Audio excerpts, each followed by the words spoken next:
Hello from Kingfisher, Oklahoma. We are coming at you reading the book of Isaiah.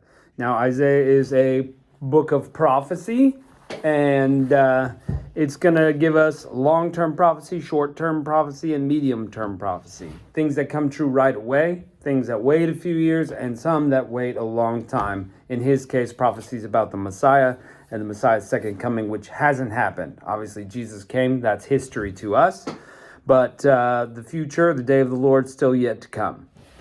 Isaiah prophesied during around the 750s BC through several kings' reign, including Uzziah.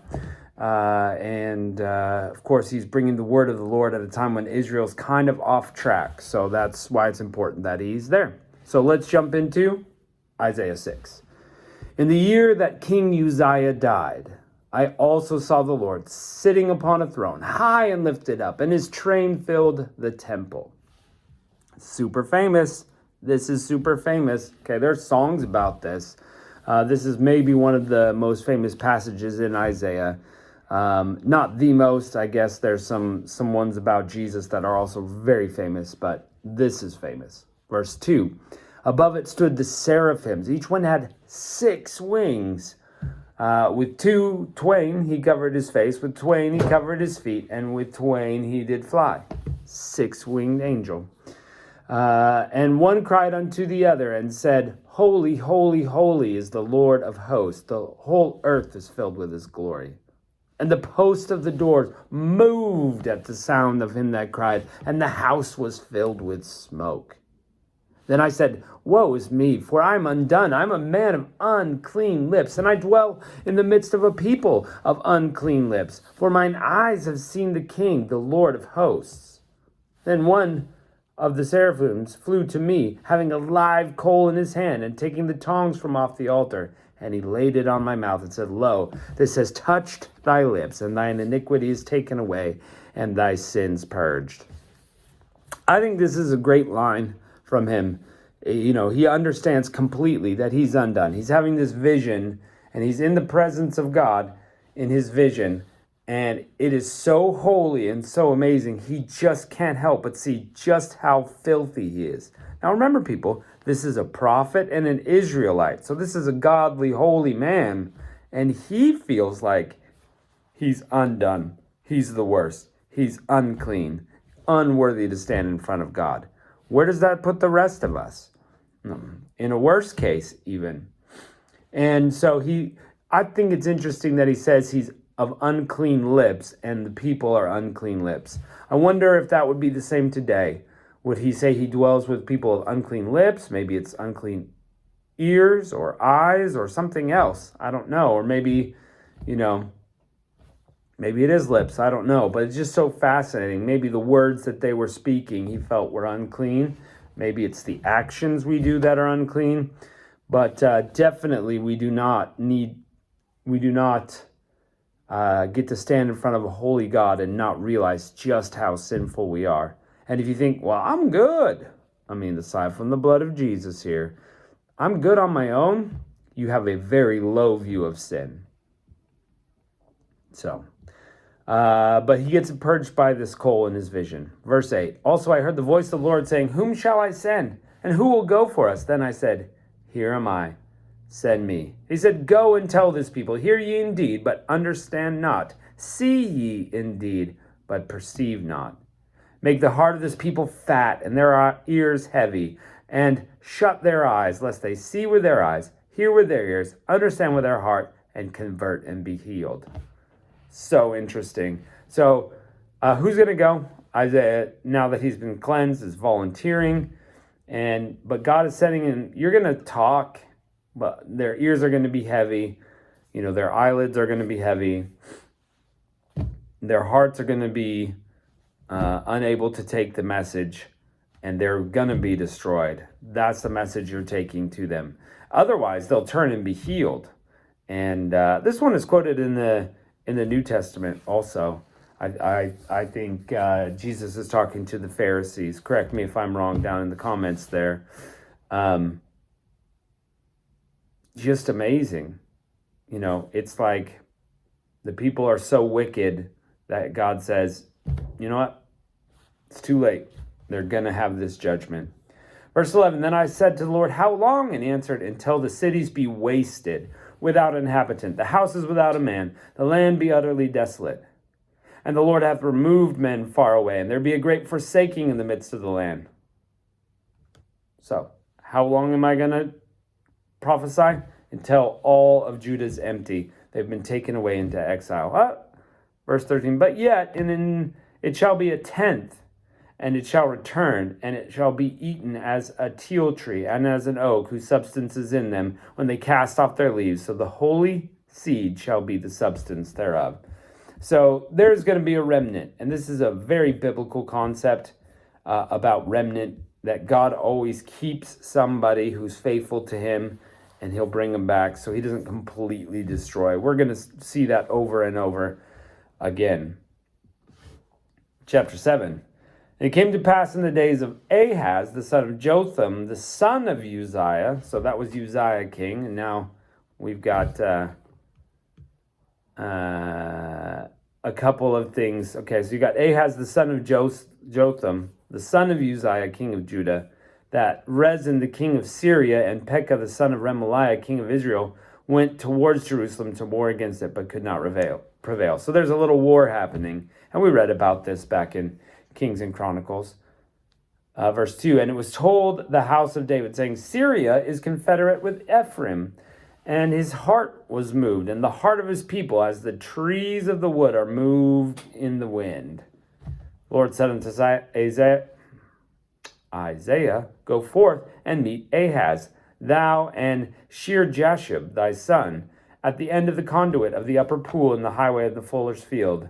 And say unto him, take heed and be quiet, fear not, neither be faint-hearted, for the two tails of these smoking firebrands, for the fierce wrath of Rezin with Syria, and the son of Remaliah. So don't be upset about these guys that are coming, okay? Here's why. Because Syria, Ephraim, and the son of Remaliah have taken evil counsel against thee, saying, let's go up to Judah and vex it. Let us make a breach therein for us, and set the king in the midst of it, even the son of Tabiel. Thus saith the Lord God, it shall not stand, neither shall it come to pass. For the head of Syria is Damascus, and the head of Damascus is Rezin. And within 65 years, so within 65 years, shall Ephraim be broken, and it will not be a people. And the head of Ephraim is Samaria, and the head of Samaria is Remaliah's son. If ye will not believe, surely you will not be established. So, God's saying, I've got this. Soon enough, all this is going to pass. Okay, don't worry. Moreover, the Lord spake again to Ahaz, saying, ask thee a sign of the Lord thy God. Ask it either in the depth or the height above. But Ahaz said, I will not ask, neither will I tempt the Lord. And he said, hear ye now, O house of David. Is it too small of a thing for you to weary men? But will you weary God also? Look, I've told you to ask me, so ask me. Therefore the Lord himself will give you a sign. Behold, a virgin will conceive and bear a son, and they shall call his name Immanuel. Butter and honey shall he eat, that he may know and refuse the evil and choose the good. For before the child shall know to refuse the evil and choose the good, the land that thou abhorrest will be forsaken of both her kings. So look, by the time this miracle of a child born of a virgin happens, this Immanuel, this God with us, before that happens, these nations will be wiped out that are bothering you now. So you don't have to worry long term. Of course, we read this at Christmas time, and we're like, yay, it's about Jesus, which it is. But also, this is a promise from God that there is hope at the end of their exile. And that hope is going to be Immanuel. So it's a double meaning here, right? It had significance to the people, and then it also had fulfillment of the Messiah. And before he's can eat these curds and honey, before he can choose good and evil, this is going to be over. Verse 17, the Lord shall bring upon thee and upon thy people and upon thy father's house days that have not come, from the day that Ephraim departed from Judah, even the king of Assyria. And it shall come to pass in that day that the Lord will hiss for the fly that is in the uttermost part of the rivers of Egypt, and for the bee that is in the land of Assyria. And they will come, and shall rest all of them in the desolate valleys, and in the holes of the rocks, and upon the thorns, and upon the bushes. So, we're going to have some bees on thorns and the bushes. Verse 20, in the same day shall the Lord shave with a razor that is hired, namely, be by them beyond the river, by the king of Assyria, the head and the hair and the feet, and it shall also consume the beard. And it shall come to pass in that day that man will nourish a young cow and 2 sheep. And it shall come to pass for the abundance of milk that he shall eat butter and honey, and everyone shall eat what is left of the land. So, it's going to come, there's going to be judgment. The Lord is going to shave Assyria with a razor. He's going to clean it up. It's going to be fine. And then they're going to be prosperous again. A cow and 2 sheep, and they're going to have butter and honey.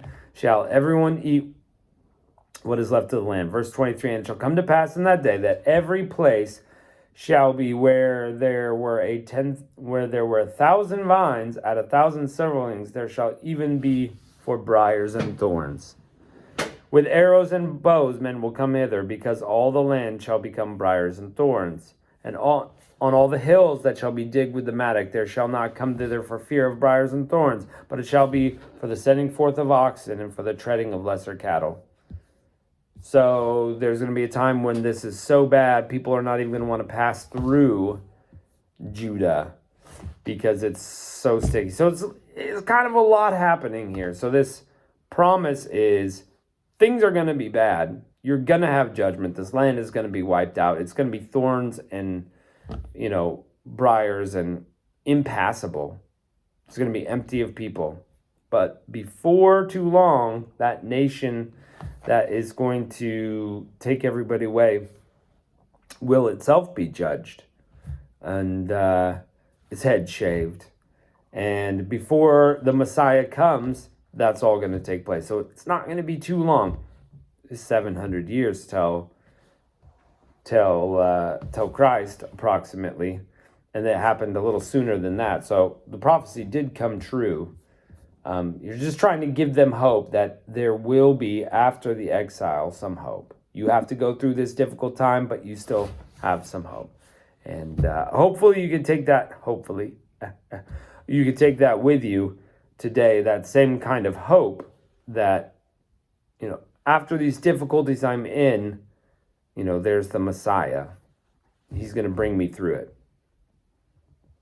So, interesting, kind of a back and forth sort of prophecy from Isaiah, but one that we're super familiar with about the Messiah coming. So, anyway, I'm enjoying this. Hopefully you are too. Thanks for joining us today, and we'll catch you next time.